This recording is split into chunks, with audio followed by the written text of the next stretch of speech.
C'est pourquoi t'as battu mon âme, la mélancolie, le découragement et le doute dans la vie chrétienne. Tout un faisceau d'expériences négatives dont on fait l'expérience au cours de la vie, particulièrement quand on est chrétien. Hier, on a commencé à voir que c'est important de se connaître soi-même.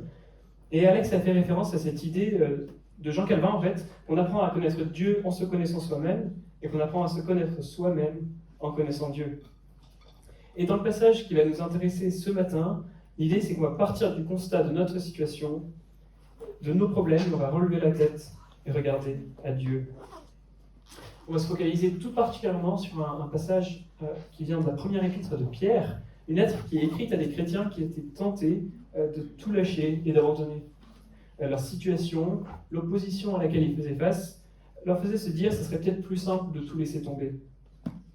Et donc dans le passage qu'on va lire dans un instant, Pierre va les encourager, ou chercher à les encourager en tout cas, à leur faire relever la tête, et en leur disant que c'est au milieu de leur souffrance que la gloire de Dieu se manifeste. On va lire dans la première épître de Pierre, à partir du chapitre 4, verset 12, 1 Pierre 4, 12, jusqu'à la fin de l'épître.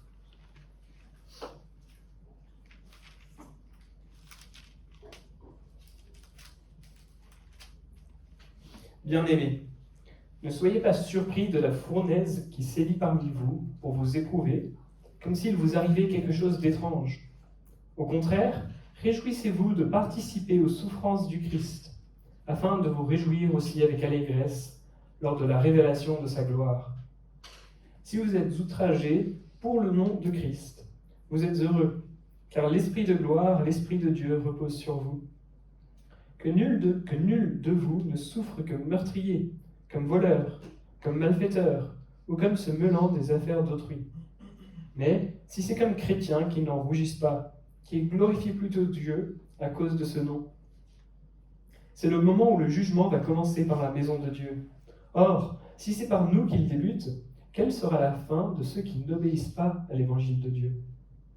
Et si le juste est sauvé difficilement, que deviendra celui qui est impie et pécheur?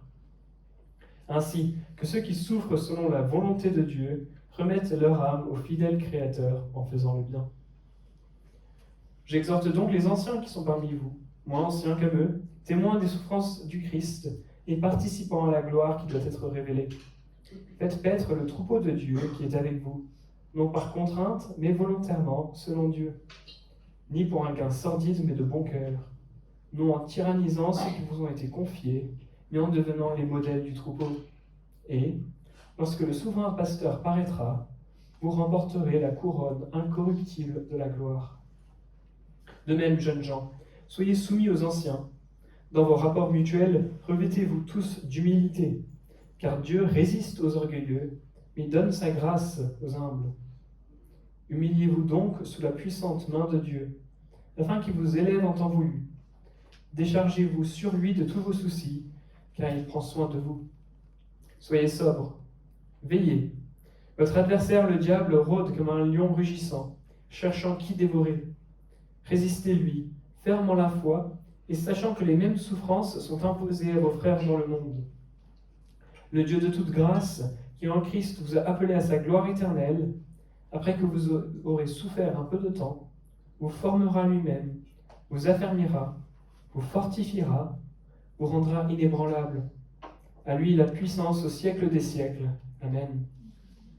C'est par le fidèle frère Sylvain que je vous écris ces quelques mots pour vous exhorter et pour témoigner de quelle est la véritable grâce de Dieu à laquelle vous êtes attachés. L'élu qui est à Babylone vous salue, de même que mon fils Marc. Saluez-vous les uns les autres par un baiser d'affection. Et à vous tous qui êtes en Christ. Prions. Seigneur, on vient encore une fois devant toi ce matin, dans l'écoute de ta parole. Nous croyons que tout ce qui s'y trouve vient de ta bouche, que ta parole est sainte, parfaite, sans erreur, utile pour nous corriger, nous édifier et nous encourager.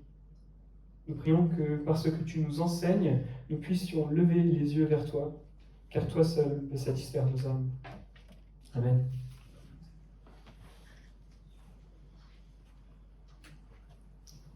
On arrive ici à la fin de la première épître de Pierre, et en fait, tout au long de son épître, Pierre a cherché à expliquer à ses lecteurs comment vivre dans le temps entre la mort et la résurrection de Jésus et son retour, Un temps qui est marqué, comme on vient de le chanter en fait, pour l'Église par la souffrance et la persécution, dans la vue de participer au retour de Jésus à sa gloire.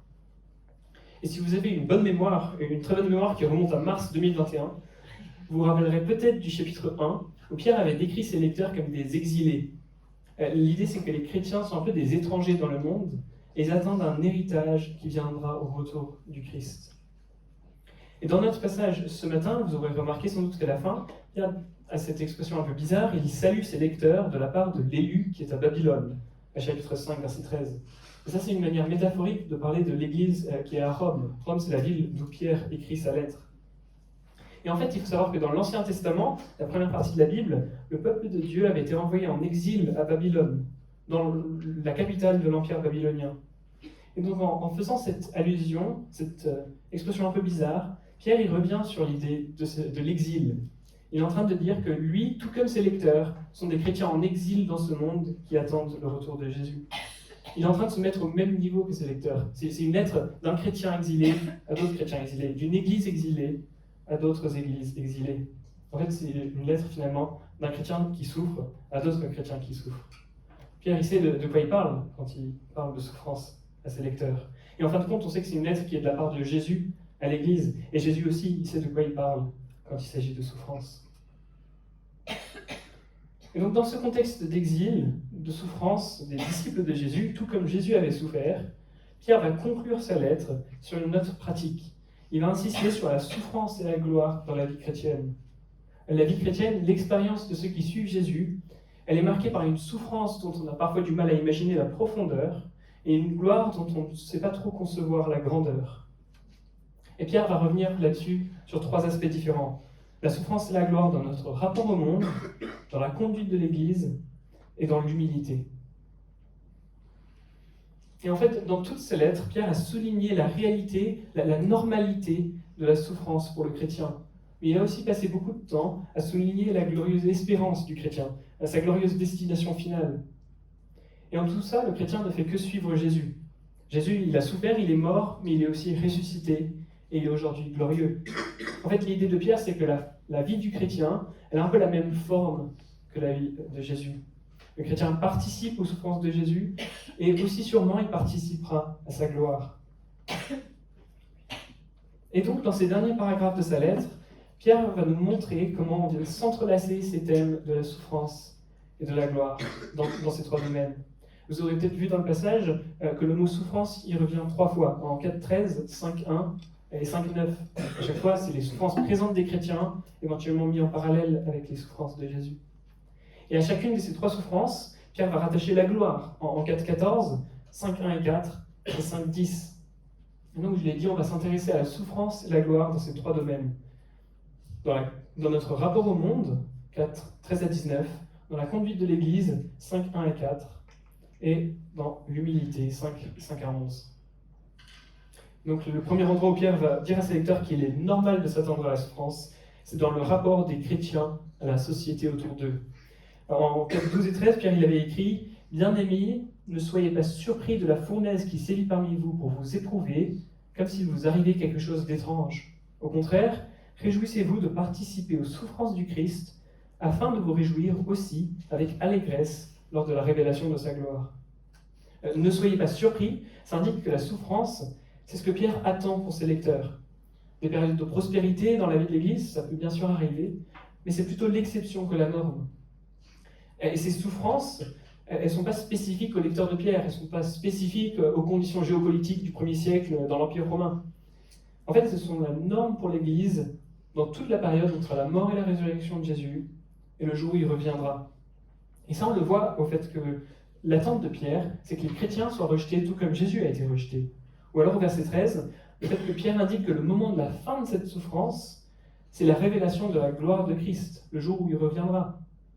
Et puis si vous regardez en 5-8, la souffrance, elle n'est pas en fin de compte à cause de l'empereur romain au 1er siècle ou des conditions sociales du moment. En fin de compte, c'est l'œuvre du diable. Et donc elle perdurera aussi longtemps que le diable sera à l'œuvre dans le monde, jusqu'à ce que Christ revienne. Mais le message de Pierre, c'est pas simplement d'annoncer des mauvaises nouvelles. À ses lecteurs, ils n'avaient probablement pas besoin d'une lettre pour leur expliquer qu'ils n'allaient pas bien. Par contre, ils avaient besoin d'une lettre pour les aider à savoir dans quel état d'esprit traverser ce qui leur arrivait. Et donc le message de Pierre, un peu surprenant si vous voulez, c'est « Réjouissez-vous de participer aux souffrances du Christ ». Pour quelle raison ?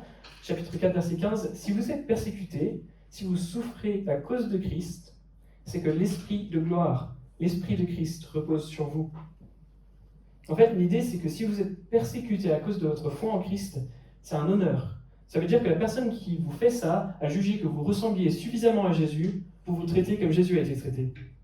Ça veut dire que l'Esprit Saint, l'Esprit de Christ est à l'œuvre en vous pour vous faire ressembler de plus en plus à lui, et ça se voit. Et cette souffrance, elle va jouer un rôle important pour l'Église.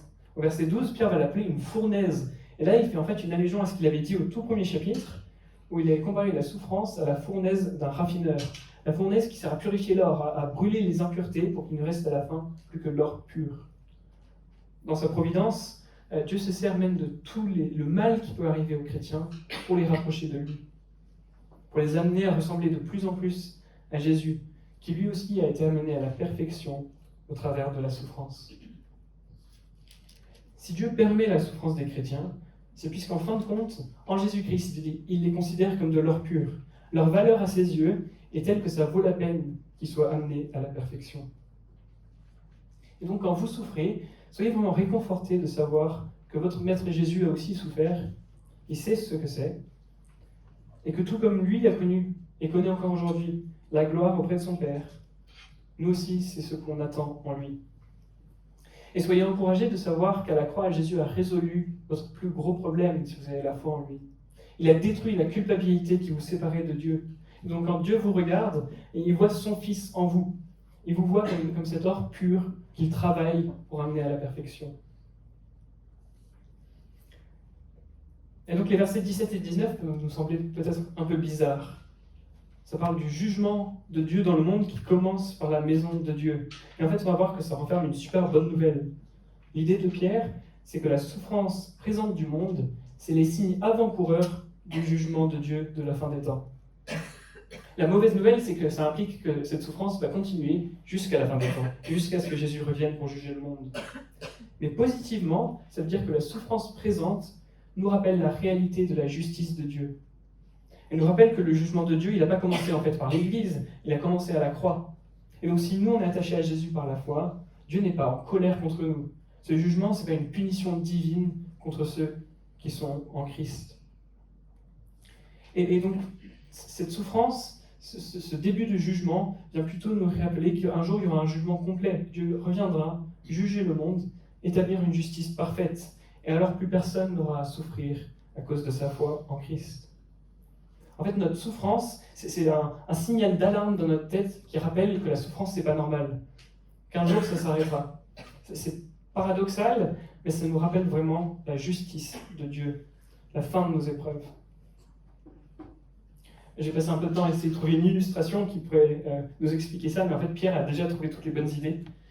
Au chapitre 1, il avait comparé ça au feu, le feu par lequel Dieu va juger le monde, mais aussi le feu par lequel Dieu sanctifie les croyants, en les purifiant, pour les conformer à l'image de Jésus. Et aussi au chapitre 3, Pierre avait une autre illustration. Il avait parlé de l'arche de Noé. Alors que le monde est jugé par l'eau du déluge, l'eau que Dieu envoie pour tuer tous ceux qui étaient infidèles à lui, Noé et sa famille sont sauvés au travers du déluge puisqu'ils sont dans une arche, un gros bateau. On pourrait dire, si on voulait, que Noé et sa famille sont attachés à l'arche par la foi. Et donc, l'eau du jugement de Dieu devient pour eux l'eau qui inaugure une nouvelle création, l'eau qui nettoie la création de Dieu, qui la purifie et qui amène quelque chose de nouveau, de meilleur. Et pour tous ceux qui sont attachés à Jésus par la foi, c'est ça la bonne nouvelle paradoxale de la souffrance. Puisqu'avec les yeux fixés sur Jésus, on a la ferme assurance que notre souffrance, ce n'est pas une fin en soi, mais ça va quelque part où il n'y aura plus de souffrance. Quand on s'arrête pour réfléchir aux conséquences de tout ça, il faut d'abord faire attention à ne pas se mettre trop rapidement à la place des premiers lecteurs de cette lettre. Dans le monde aujourd'hui, il y a des millions de chrétiens qui sont persécutés à cause de leur foi. L'association Portes Ouvertes estime que l'année dernière, il y avait 360 millions de chrétiens persécutés dans le monde et que plus de 5600 chrétiens ont été tués à cause de leur foi. Pour mettre ça en perspective, ça veut dire que pendant le temps de cette prédication, probablement qu'il y a des chrétiens qui perdent la vie puisqu'ils suivent Jésus. Et donc nous qui ne sommes pas dans un pays où on connaît ce genre de persécution, on devrait prendre au sérieux ce qu'il y a au chapitre 5, verset 9. On devrait se souvenir de nos frères dans le monde qui souffrent parfois terriblement à cause de leur foi en Christ. Vous aurez peut-être remarqué que tous les dimanches, on a une slide qui apparaît à un moment avec des sujets de prière pour des chrétiens persécutés. C'est des sujets de prière qui viennent de l'association Portes Ouvertes. Et si ça vous intéresse, vous pouvez aller sur leur site, vous abonner à leur mail de prière, ça s'appelle Fil Rouge, et vous recevrez comme ça des mails avec des sujets de prière toutes les semaines pour vous aider à vous souvenir de nos frères dans le monde qui souffrent. Tout cela étant dit, ce que dit Pierre, c'est utile pour nous aussi, en France, notamment dans ce qu'il raconte sur la honte. Pierre nous appelle à ne pas rougir à cause de notre foi chrétienne. Si vous êtes un petit peu comme moi, vous savez vraiment de quoi je parle. Un collègue, un camarade de classe vient vous voir à la fin d'un cours ou à la pause, et il vous dit, l'autre jour, j'ai vu que tu lisais un truc, je crois que ça parlait de Jésus, tu peux m'en dire un peu plus? La tentation, ça peut être de murmurer quelque chose de pas très compréhensible et de partir se cacher dans les toilettes. Bien évidemment, c'est de la fiction. Mais Pierre, il nous demande ici de ne pas rougir. Et Pierre aussi, il sait de quoi il parle. Pierre, c'est le même Pierre qui, dans les évangiles, la nuit où Jésus a été arrêté, crucifié, il a dit « Non, Jésus, je ne le connais pas ». Et ça, il l'a répété 3 fois. Mais maintenant, des années plus tard, Pierre, il a compris vraiment qui Jésus est. Que Jésus, c'est celui qui est ressuscité, qui déverse son esprit sur nous, verset 14, qui reviendra dans la gloire, verset 13. Et donc pour Pierre, il n'y a plus de raison de rougir à cause du nom de Jésus. Et donc, quand nous, on se retrouve dans cette posture de honte, ça pourrait être intéressant de s'arrêter, de réfléchir à Jésus et de se demander simplement, c'est quoi la chose par rapport à Jésus qui fait que j'ai honte de lui? Est-ce qu'il est juste trop parfait et c'est pour ça qu'on a honte? Avec ça en tête, je pense qu'on a, à cause de Jésus, à cause de qui il est, tous les outils en main pour pouvoir parler de notre foi sans avoir à en rougir. Puisque objectivement, quand on regarde ça en face, notre foi, Jésus, c'est pas un sujet de honte. Et avec tout ce que Pierre raconte ici sur la honte et surtout la souffrance, il faut bien qu'on comprenne qu'il ne cherche pas à faire dire à ses lecteurs on va souffrir, c'est dur cette vie, mais on va tenir bon et ça va passer. Ça aurait été très facile pour Pierre. En fait, ça s'appelle le stoïcisme, et à l'époque où Pierre écrit, c'est un peu la pensée courante dans le monde. Et peut-être qu'aujourd'hui, c'est courant même dans l'Église. Mais Pierre, il a une autre idée. Il veut plutôt faire dire à ses lecteurs on va souffrir, mais on est joyeux. Et comment ça se fait que le chrétien il peut vivre ces deux choses en même temps? Et bien pour ça, il faudrait encore retourner au début de l'Épître, au chapitre 1, où Pierre il parle de ça. Et en gros, on souffre, c'est ce que dit Pierre, quand on perd quelque chose qu'on a, qu'on pensait avoir, qu'on pouvait avoir. Mais la chose la plus importante que le chrétien a, c'est Jésus-Christ. C'est son espérance certaine en Jésus. Et donc, le chrétien, quand il souffre, quand il perd les choses qu'il pensait avoir, qui causent la souffrance, eh bien, il sait quand même que la chose la plus importante, il l'a encore, il ne peut jamais la perdre. Et il sait ça, puisque Dieu il passe son temps à nous promettre qu'on ne perdra jamais notre espérance en Christ. Dieu s'engage envers nous, et s'est engagé dans la personne de son Fils, et on peut en être absolument certain. Être chrétien, donc, ça ne veut pas dire que la souffrance, ça s'arrête d'être de la souffrance. Ça ne veut pas dire que la souffrance, ça fait moins mal. Parfois, les choses qui nous arrivent peuvent nous donner l'impression qu'on est un peu dans l'obscurité, qu'il n'y a plus vraiment de lumière dans le monde, qu'on est dans un tunnel et qu'il n'y a pas de lumière au bout. Et la seule chose qu'on peut dire, c'est « Jusqu'à quand, Seigneur ?» comme on l'a chanté. Mais la réalité plus grande vers laquelle Pierre veut attirer nos regards, c'est que le chrétien souffre en sécurité. Il traverse toutes ces choses, sachant que l'Esprit de gloire repose sur lui, que le Fils revient bientôt pour mettre fin aux épreuves, et que le Père le préservera et lui permettra de persévérer en attendant. Et ça nous emmène à notre deuxième point. Deuxième domaine où Pierre va parler de souffrance et de gloire, c'est dans la conduite de l'Église. Dans 5, 1 à 4, Pierre écrit « J'exhorte donc les anciens qui sont parmi vous, moi, ancien comme eux, témoins des souffrances du Christ et participants à la gloire qui doit être révélée. Faites paître le troupeau de Dieu qui est avec vous, non par contrainte, mais volontairement, selon Dieu, ni pour un gain sordide, mais de bon cœur, non en tyrannisant ceux qui vous sont confiés, mais en devenant les modèles du troupeau. Et lorsque le souverain pasteur paraîtra, vous remporterez la couronne incorruptible de la gloire. Un ancien, dans la Bible, c'est un homme capable d'enseigner avec une vie exemplaire que Dieu a appelé et que l'Église a reconnu, et qui reçoit la mission de la part de Dieu d'être son lieutenant dans l'Église. Très concrètement, dans cette Église, c'est Alex, Johnny et Kalou. Et si vous remarquez, Pierre, il commence au verset 1 ici en disant « J'exhorte donc les anciens ». Ça veut dire qu'il y a un lien entre ce qu'il a dit avant sur la souffrance et la gloire et ce qu'il va dire maintenant aux anciens.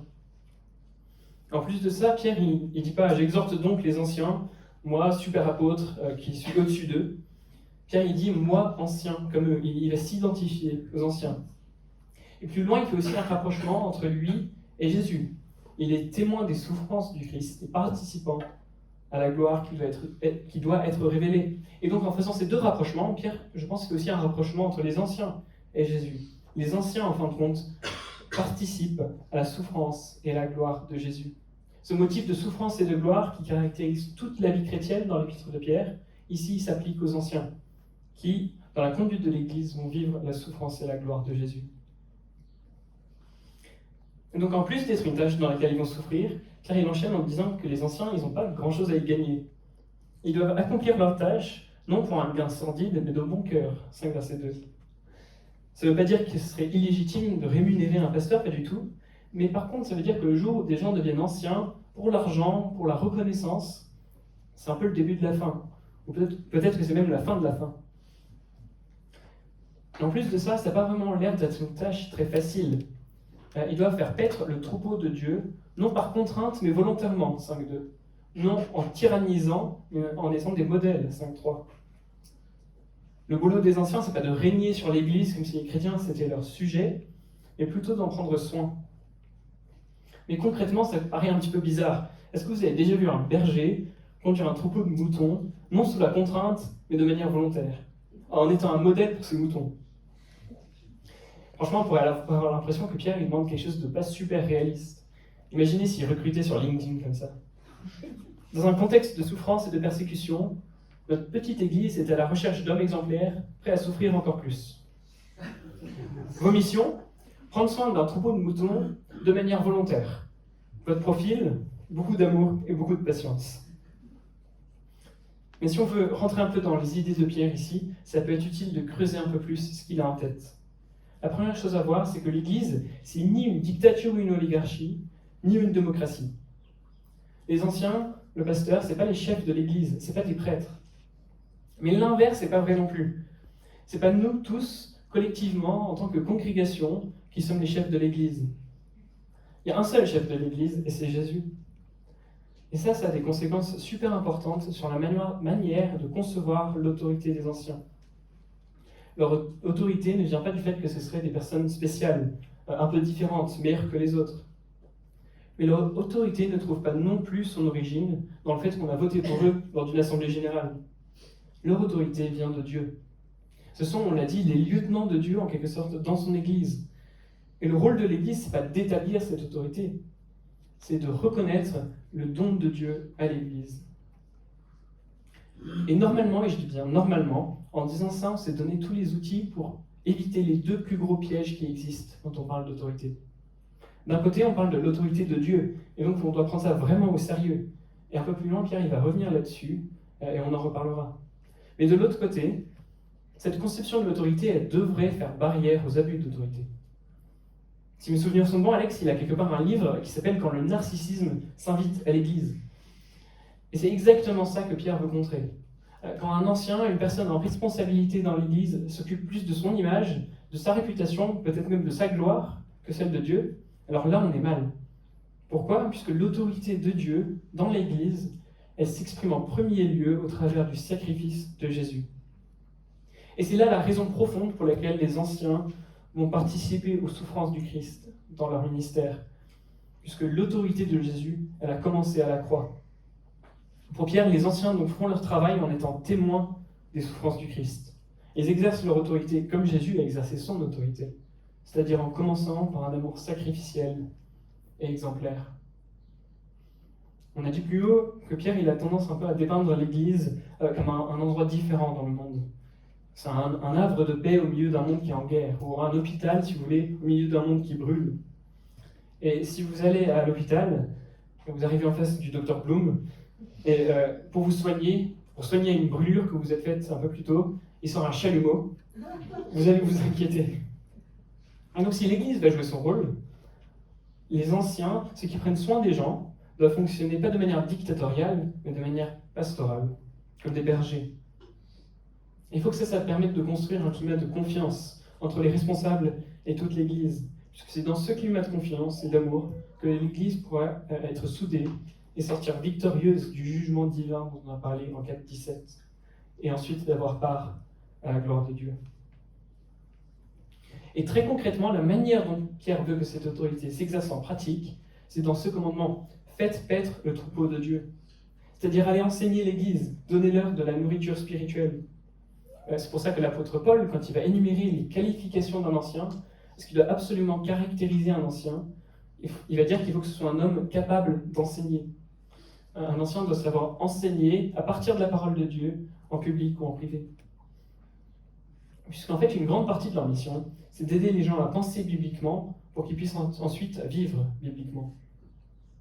Ils doivent pouvoir protéger l'Église des faux enseignements, ou pour reprendre la métaphore des moutons, ils doivent protéger le troupeau de moutons de tout ce qui serait autour des lions, des loups qui rôdent autour du troupeau, ou qui seraient peut-être même dans le troupeau.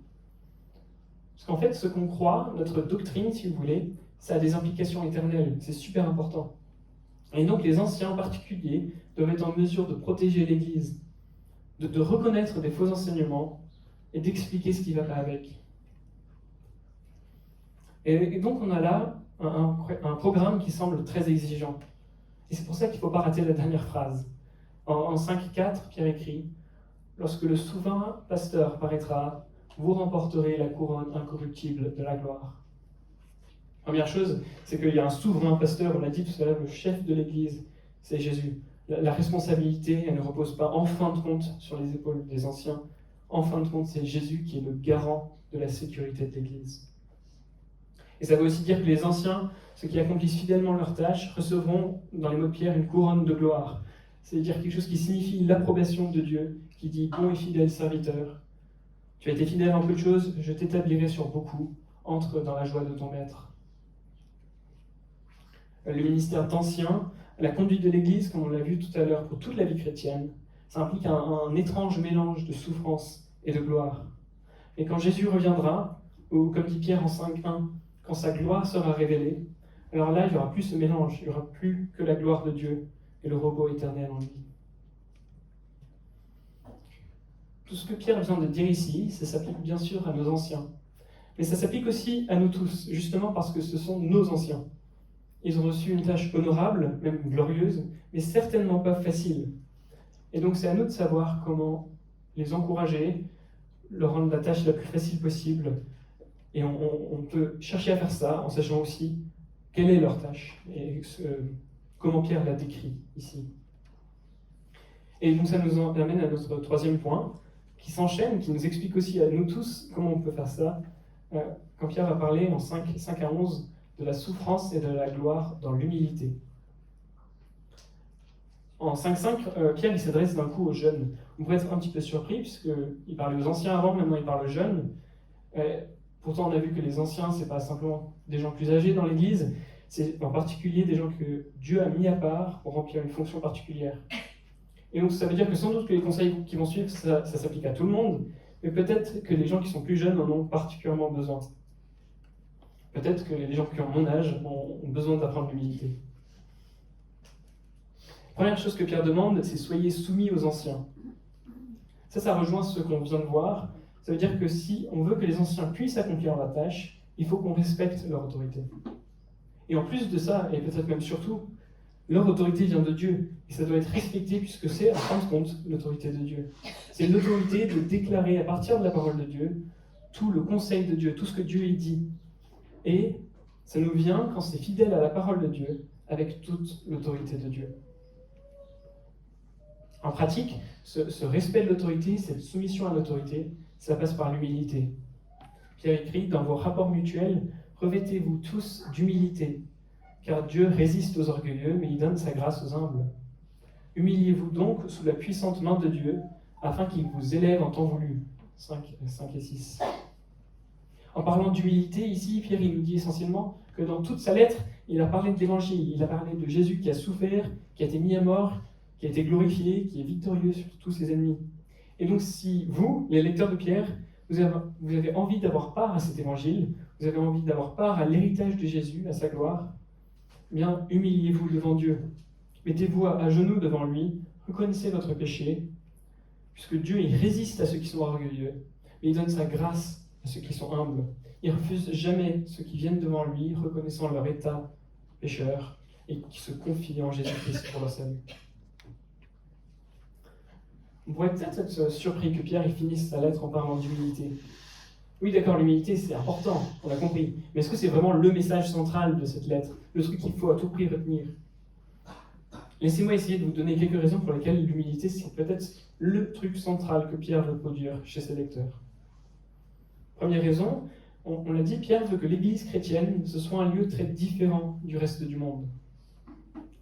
Si le monde rejette les chrétiens et les persécute, alors l'Église a vocation à être un hôpital pour les blessés, une communauté que Dieu utilise pour restaurer ceux qui vont mal. Et cette communauté chrétienne ne pourra jouer ce rôle qu'en étant soudée, qu'en étant marquée par des relations d'amour fraternel. Et la seule manière d'avoir ces relations, c'est l'humilité. L'humilité qui ne cherche pas son intérêt propre. L'humilité qui accepte la direction donnée par les anciens. L'humilité qui pardonne à ceux qui nous font du mal, puisque nous, on sait aussi qu'on a été pardonné par Dieu. Et la deuxième raison, et je pense qu'elle est plus importante encore, c'est que dans toute sa lettre, Pierre a insisté sur l'apparente fragilité de l'Église. Ce n'est pas nous qui bâtissons l'Église. La souffrance, la persécution nous rappellent ça. On ne peut pas nous-mêmes construire le royaume de Dieu, c'est Dieu qui le fait. Et donc cette humilité, c'est un appel à ne pas nous considérer plus grands que Jésus, à ne pas penser que nous, on va échapper à la souffrance que lui a endurée. Et cette humilité vient aussi nous rappeler que la gloire dont on parle, la gloire dont Pierre a parlé dans toute sa lettre, ce n'est pas notre gloire, c'est la gloire de Dieu qui repose sur nous. Pierre, il a passé beaucoup de temps à expliquer que la vie d'un chrétien, elle va ressembler à la vie de Jésus. Et une des choses frappantes, c'est que le Fils de Dieu, la deuxième personne de la Trinité, Dieu lui-même, il s'est humilié en devenant un homme dans un monde déchu, en tout point comme nous, sauf le péché. Et ensuite, il est mort à la croix. L'humilité, pour Jésus, c'était une de ses marques de fabrique. Et pour lui, c'était synonyme de souffrance. Et donc, nous, si on est appelé à suivre Jésus, à avoir une vie qui ressemble à lui, alors l'humilité, ça devrait aussi être une de nos marques de fabrique, si on veut. Je pense que l'humilité, la soumission, c'est peut-être pas des choses les plus dans l'air du temps. Mais sinon, on est appelé ici à nous soumettre à nos anciens, à accepter leurs décisions. C'est quand même, a priori, quelque chose de très important, quelque chose qui va mettre l'Église à part, qui va le différencier de la société. On devrait avoir l'humilité parfois de dire « c'est peut-être pas moi qui sais le mieux ». Pierre, on l'a dit, s'adresse en particulier aux jeunes ici. Et ça semble suggérer qu'une des marques d'un chrétien mature, c'est qu'il sait comment vivre cette soumission.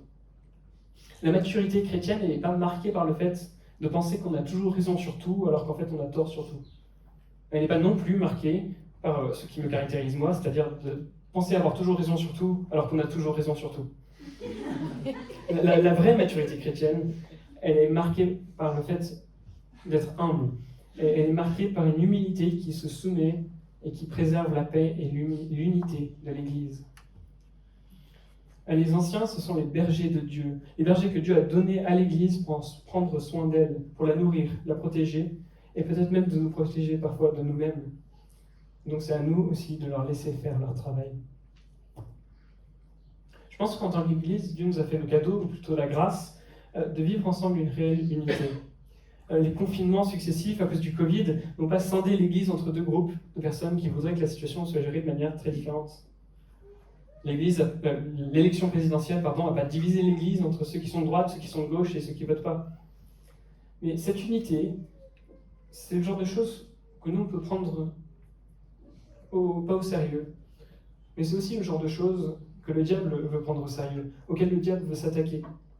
En verset 8, on nous dit que le diable rôde comme un lion et cherche des gens, même des églises, à dévorer.